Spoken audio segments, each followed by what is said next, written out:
You have another one, God? The voice of God has another question. This question comes from YouTube. Hey, Chris, when you talk about pet the dog on the drive, what do you do if your repair facility isn't set up in a way where you can walk around the vehicle with the customer? That's a good question, God. It's weird to say good job, God. I've never seen it. I've heard about it. I've had people tell me that they have a facility that they can't walk around with customers, but when I've gone there, I've never seen it. Customers are pulling into a parking spot somewhere. Like, you don't have to have a traditional drive in order to walk around with a customer. You just designate certain parking spots that's where customers pull into, and then you go out there and do it. And if it's 40 below outside, then you don't do it during that time, but 8 months out of the year you can do it. Well, the interesting part of this too is you're going to have to walk the car anyways, take pictures and come back and pet the dog, virtually with the customer at your desk. I mean, keep in mind, Chris, you always talk about this. It's not about the vehicle. It's about the customer, the relationship, right? So it's not necessarily about the car.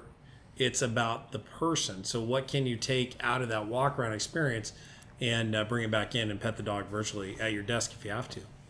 Yeah, and just, Christian and the team have spent a lot of time working on how do you go pick up cars and have the same experience. And so you can pet the dog by calling beforehand and talking about it. And then let's say the car's delivered to you. So the real scenario is if a valet or somebody goes and picks up the car and brings it to you, what are you doing? Are you calling beforehand and petting the dog, then telling them, hey, I got the car, I walked around, this is what I saw, and this is what the computer says you're due for? Or, there's a way to do it, but I've never seen a facility, although I've been told, and people swear, oh, our facility, it's different here, you don't understand. The only thing that I've ever seen that comes close is that it's 40 below outside and the winds are going 60 miles an hour. Yeah, I don't know that you want to do a walk around outside then. That happens in Sudbury, Canada. I have no idea where that's at. I was asked that question once. You do a walk around on every car? Yes, every car, every time. Well, I'm in Southern California. This one guy in the back of the room says, you ever been to Sudbury? I said, I have no idea where that's at. He says, when it's 40 below, you go outside. I'm not going outside. Hey, yeah, well, so Chris, even the tone of that though is like kind of like, come on, it's about the customer. It's not about us. We're not trying to make you do anything. We're trying to get you to love and want to take care of your customers.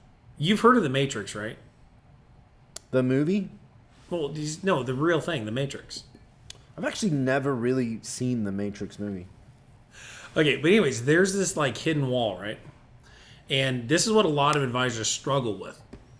They're so focused on the transaction that they stay on the transactional side of this wall. But everything that they want is just on the other side of the wall. I like where you're going with this. Which is the relationship, right?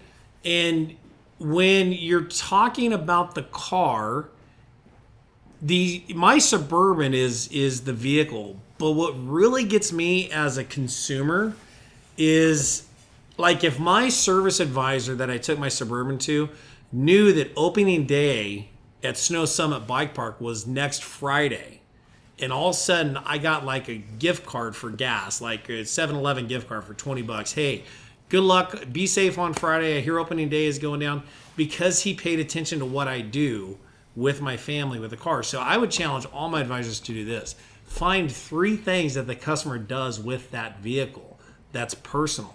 Go beyond the transaction, get into relationship with the customer. And when you have those things, now you can build a real life CRM database that you can mine and create those key throwers that we want, right? Yeah, totally. Stop being stubborn. It's not about Jeremy and I. It's about how do we serve our customers. Exactly. You're in the wrong job if you're not trying to sharpen your skill set, that you're worried about how can I better communicate? How can I better serve? How can I create a better customer experience? And it's not about them. You probably should go work at the DMV or TSA. TSA, yeah. So I heard the TSA had the record number in like a month of the passengers they screened. It was 5% of their normal capacity. And they still were rude. You think they'd be serving everybody coffee, right? And crumpets. Jeez. Yeah, really, right? Or it's tea and crumpets, I think. Who knows? Well, you're really enjoying the new stuff you got there. The contraband. I've been told that this one, it's a Trinidad. I've been told it's really good. I'll tell you here as we go. If you're listening to the podcast, you've got to just basically go to YouTube and watch the video. Chris just showed you the label of the cigar that he has. Which it's a Trinidad Vigia. Nice.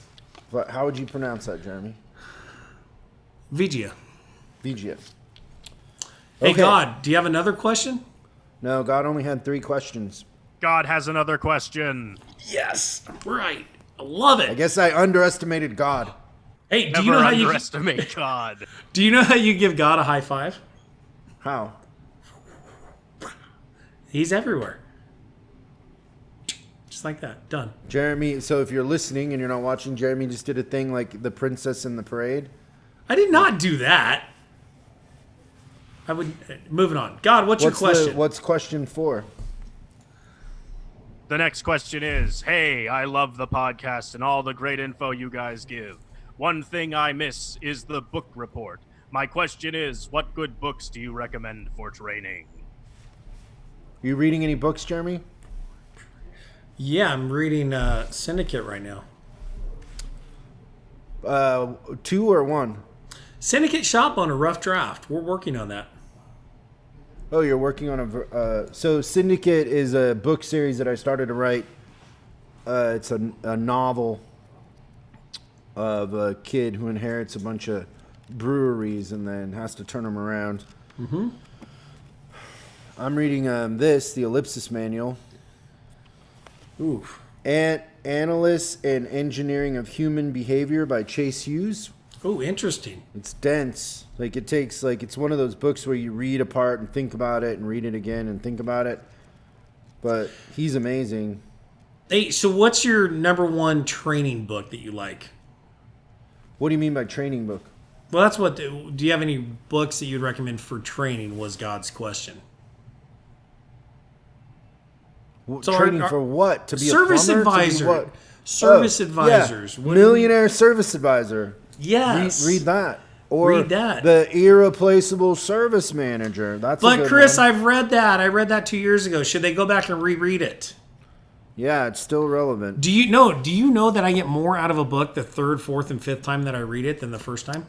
Yeah, me too. Absolutely. And it's so how many times have you read How to Win Friends and Influence People? Like 23? Yeah. I like to, every time you're like, man, this is so good. I do a lot of group readings with that where we'll take a small group that we're training and then we do a chapter a week and go through it and then discuss it. That's a great way to do it. So Yeah, that's a great one. absolutely.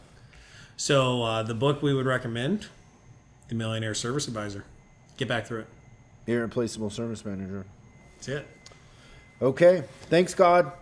Man, awesome job, God. High five. I'm really happy with God. Me Thank too. you. God is happy with you as well, my child. My child.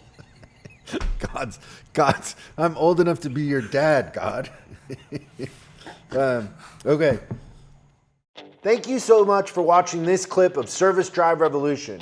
Now you can catch the full episode on YouTube, iTunes, or Spotify, or wherever you consume your podcast. If you have any questions, go ahead and post them in the comments below. Make sure you subscribe and hit the bell icon so you're notified when we post new episodes. I'm Chris Collins, and you can find me on Facebook and Instagram at Chris Bulldog Collins. And I'll see you again on the next episode.